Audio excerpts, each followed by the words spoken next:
أعوذ بالله من الشيطان الرجيم. بسم الله الرحمن الرحيم.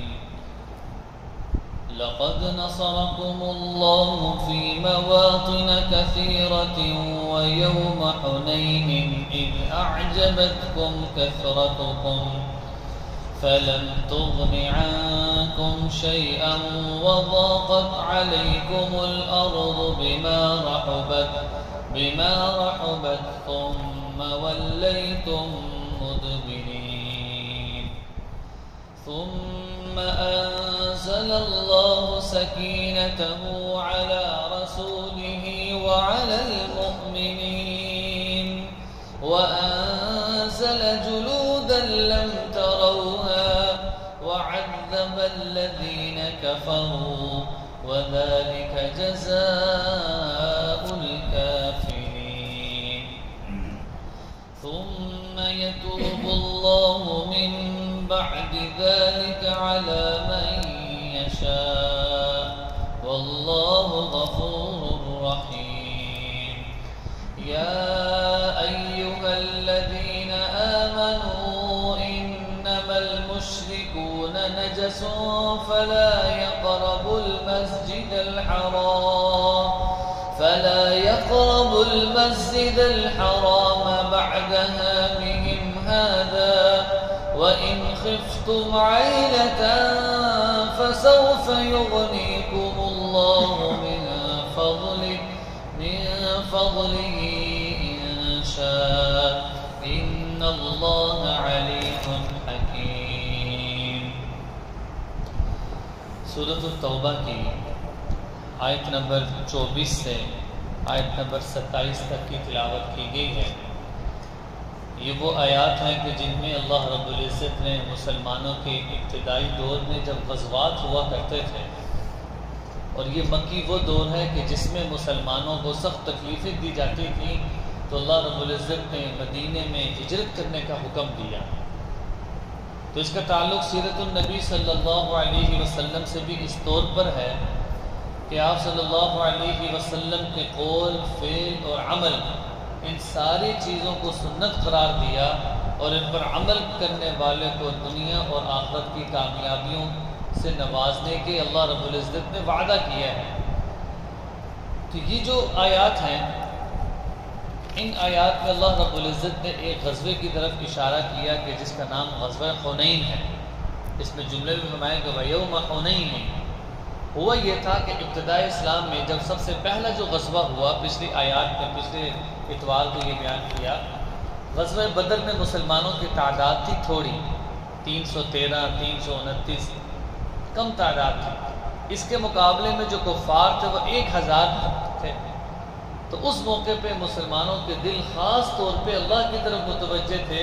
ظاہر مسلمانوں کو واضح طور پہ نظر آ رہا تھا کہ 1000 کے مقابلے میں ہم 313 ہیں، اور اللہ کی مدد اور نصرت کے بغیر کبھی بھی ہم کافروں پر غلبہ نہیں پا سکتے.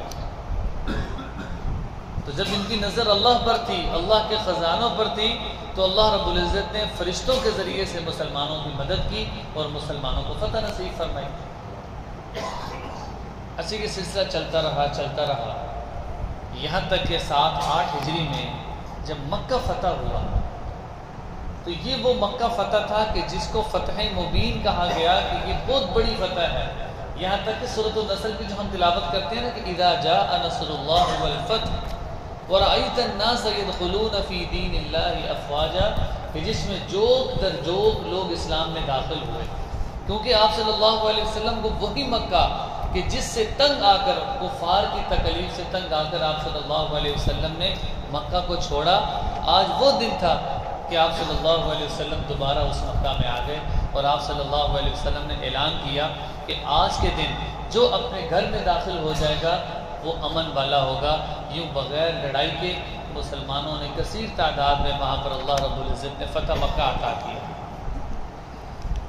تو فتح مکہ میں مسلمانوں کی تعداد بڑھ گئی، یہاں تک کہ 10,000 مسلمانوں کی تعداد تھی. تو اس آیت میں غزوہ حنین کی طرف اشارہ ہے. مکہ اور طائف کے درمیان ایک جگہ ہے جس کو حنین کہا جاتا ہے. حنین کا واقعہ یہ ہوا کہ جب آپ صلی اللہ علیہ وسلم نے مکہ کو فتح کر لیا اور مسلمانوں کی تعداد بھی بڑی مضبوط تھی، 10,000 12,000 کا لشکر موجود تھا، تو اس وقت ایک صحابی رضی اللہ عنہ کو آپ صلی اللہ علیہ وسلم نے بھیجا کہ جاؤ دیکھ کر آؤ کہ وہ لوگ کیسی تیاری کر رہے ہیں۔ تو کتابوں میں آتا ہے کہ اس وقت حضرت عبداللہ رضی اللہ عنہ کو بطور مخبر کے وہاں پر متعین کر دیا کہ آپ ان کی خبریں لے کر آؤ۔ انہوں نے یہ بتایا کہ یہ جو کفار ہیں یہ لڑائی کی تیاری کر رہے ہیں، ان کے بوڑھے اور ان کے بچے بھی اور ان کے جانور بھی حنین کے مقام پر ہیں اور مسلمانوں پر حملہ کرنے کی تیاری کر رہے ہیں۔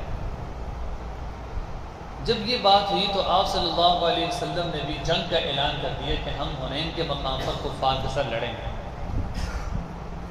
اب اس وقت مسلمان بڑے مضبوط تھے، 10,000 کا لشکر تھا، تو مسلمانوں کے دل میں یہ بات پیدا ہوئی کہ جس وقت ہم تھوڑے تھے اللہ رب العزت نے ہمیں کامیاب کر دیا، آج تو ہم تعداد میں بہت زیادہ ہیں، ہم کامیاب ہو جائیں گے۔ وہ جو اللہ کے خزانوں پر اور اللہ کی مدد پر یقین ہونا چاہیے تھا اس میں کمی آ گئی۔ اس وقت انہوں نے اپنی تعداد پر فخر کیا کہ ہم تعداد میں بہت زیادہ ہیں، اس وقت ہم اللہ رب العزت نے فتح کیا تو ہم ابھی تو ہماری تعداد بہت زیادہ ہے۔ تو اللہ رب العزت کو یہ بات پسند نہیں آئی کہ انہوں نے میرے خزانے اور میری مدد کی بجائے اپنی تعداد پر فخر کیا، حالانکہ تعداد سے کچھ نہیں ہوتا جب تک اللہ غیبی مدد نہ کرے۔ تو اس موقع پہ کیا ہوا، جب مسلمان حنین کے مقام پر داخل ہوئے تو حوازن اور ثقیف یہ دو بڑے مشہور قبیلے تھے، یہ بڑے مشہور تیر انداز تھے۔ انہوں نے مختلف جگہوں پر اپنے تیر انداز کھڑے کر دیے اور کہا کہ جیسے مسلمان داخل ہوں تیر برسانا شروع کر، اور تیر اندازی میں بڑے ماہر تھے۔ تو جیسے مسلمان حنین کے مقام پر داخل ہونے لگے انہوں نے ایسی تیر اندازی کی کہ مسلمان پیچھے ہٹنے پر مجبور ہو گئے، یہاں تک کہ بہت سارے مسلمان اس جگہ کو چھوڑ کر چلے گئے۔ کتابوں میں آتا ہے کہ یہ وہ وقت تھا کہ جب آپ صلی اللہ علیہ وسلم آوازیں دے رہے تھے مسلمانوں کدھر جا رہے ہو، یہاں تک کہ ایک بڑا مشہور فقرہ ہے، آپ صلی اللہ علیہ وسلم فرما رہے تھے انا نبی لا کذب، میں نبی ہوں، اس میں کوئی جھوٹ بات نہیں ہے، انا ابن عبد المطلب، میں عبد المطلب کی اولاد میں سے ہوں۔